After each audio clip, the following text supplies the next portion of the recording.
নমস্কার বন্ধুরা। তো ফাইনালি ভারতও পাল্টা অ্যাকশন নিতে শুরু করে দিয়েছে বাংলাদেশের বিরুদ্ধে, যেখানে সরাসরি ঢাকা সহ সমস্ত জেলা বাংলাদেশিদের ভারতে আসার ভিসা দেওয়াই বন্ধ করে দিয়েছে, যা বেসিক্যালি ভারতীয় অ্যাম্বাসি আক্রমণের পাল্টা জবাব ছিল।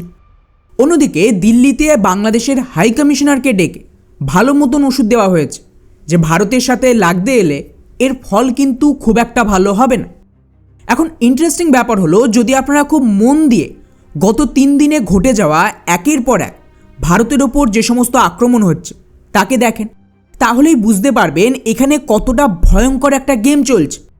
এবং এখানে বেসিক্যালি বাংলাদেশ নয়, বরং ডিপ স্টেট ভারতকে সিগন্যাল দিচ্ছে যে ওদের ভারত থেকে যা চায় সেটা ওরা নিয়েই ছাড়বে, এবং যত ভারত সরকার লেট করবে এটা দিতে, ততই কিন্তু ভারতের ওপরে আক্রমণ বাড়তে থাকবে। কিভাবে? যেমনটা গত ভিডিওতেই আপনাদেরকে বলেছিলাম, বাংলাদেশের নৌবাহিনী 2 দিন আগে বঙ্গোপসাগরে মাছ ধরতে যাওয়া এক ভারতীয় ট্রলারে ধাক্কা মেরে তাকে ডুবিয়ে দেয়। এই ঠিক পরের দিনই ঢাকাতে আমাদের যে অ্যাম্বাসি তার উপরেই আক্রমণের চেষ্টা হয়, আর ভারতীয় অ্যাম্বাসি ঘেরাওয়ের জন্য হাজার হাজার আতঙ্কবাদী সমর্থকরা তার দিকে মার্চ করে।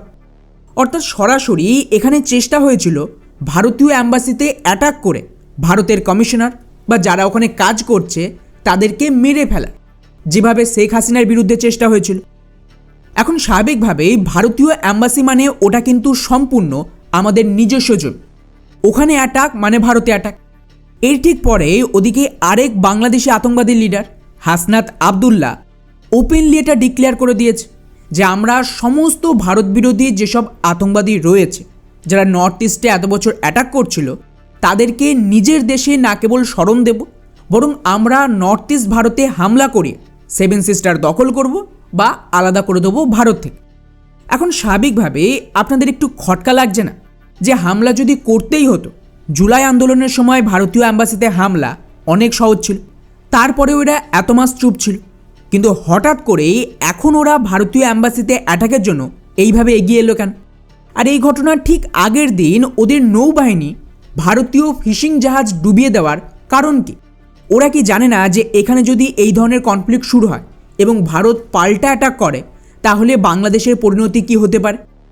তো এর সহজ জবাব হলো যে এই মুহূর্তে যারা ওখানে ক্ষমতায় রয়েছে এরা কিন্তু কেবলমাত্র পাপের, এরা নিজেদের বুদ্ধিতে কিছু করছে না।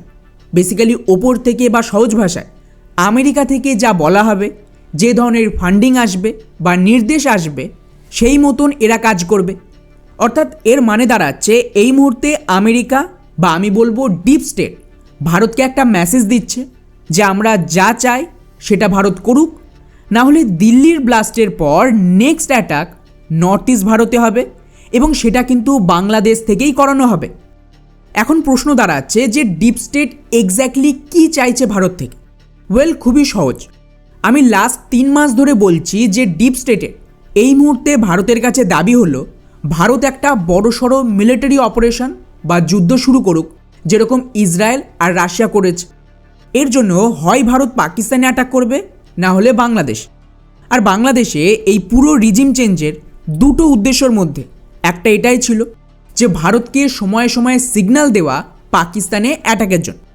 দিল্লির ব্লাস্টের পর যেভাবে আমেরিকার সরকার প্রথমে এটাকে ঢাকার চেষ্টা করলেও পরে না কেবল এটাকে টেরর অ্যাটাক বলে কোয়াডের মাধ্যমে পাল্টা পাকিস্তানে হামলার জন্য ভারতকে উস্কানি দেয়, এবং পাকিস্তানকে উল্টো দিকে $600 মিলিয়ন ফান্ডিংও দিয়ে রাখছে ভারতের সাথে লড়াইয়ের জন্য, যা প্রমাণ করার জন্য যথেষ্ট যেখানে ডিপ স্টেট বা আমেরিকা ঠিক কী চাইছে।